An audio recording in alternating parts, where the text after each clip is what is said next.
എല്ലാവർക്കും പുതിയൊരു വീഡിയോയിലേക്ക് സ്വാഗതം. നമ്മളിപ്പോൾ ഉള്ളത് പറവൂരുള്ള ചേന്ദമംഗലത്താണ്. ചേന്ദമംഗലത്തുള്ള വളരെ പ്രസിദ്ധമായ പാലിയം പുതിയ തൃക്കോവ് ശിവക്ഷേത്രത്തിലാണ് നമ്മളിപ്പോൾ ഉള്ളത്. ഈ ക്ഷേത്രവും അതിൻ്റെ പരിസരവുമെല്ലാം അതിമനോഹരമാണ്. കൂടാതെ തന്നെ ഗ്രഹാതുരത്വം ഉണർത്തുന്ന നല്ലൊരു അനുഭവം നമ്മൾക്ക് ഇവിടെ നിന്ന് കിട്ടും.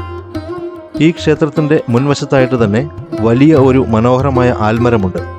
നിരവധി ആളുകളാണ് ഇതിൻ്റെ ചുവട്ടിലിരുന്ന് നാട്ടുവിശേഷമെല്ലാം സംസാരിച്ചിരിക്കുന്നത്.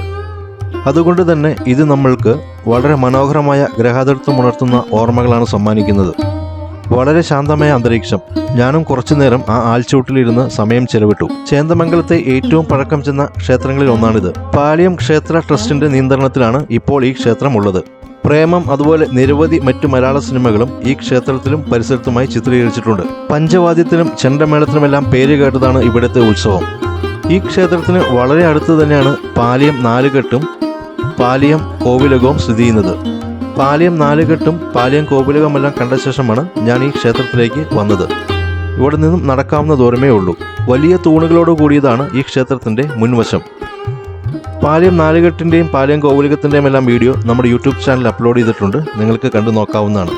അപ്പോൾ നിങ്ങൾ എപ്പോഴെങ്കിലും ഈ ക്ഷേത്രം സന്ദർശിക്കുന്നുണ്ടെങ്കിൽ അതിൻ്റെ കൂടെ തന്നെ പാലിയം നാലുകെട്ടും കോവിലകവുമെല്ലാം സന്ദർശിക്കാവുന്നതാണ്.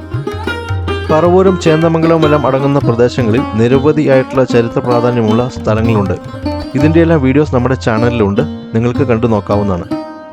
നിങ്ങൾക്കെല്ലാം ഈ വീഡിയോ ഇഷ്ടമായെന്ന് കരുതുന്നു. വീഡിയോ ഇഷ്ടമായെങ്കിൽ ഒന്ന് ലൈക്ക് ചെയ്യുക. വീഡിയോ ലൈക്ക് ചെയ്യുമ്പോഴാണ് കൂടുതൽ പേരിലേക്ക് എത്താൻ സഹായിക്കുന്നത്.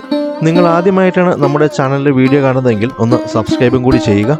നമുക്ക് മറ്റൊരു പുതിയ വീഡിയോയുമായി വീണ്ടും കാണാം. അതുവരെ എല്ലാവരും ടേക്ക് കെയർ. ബൈ.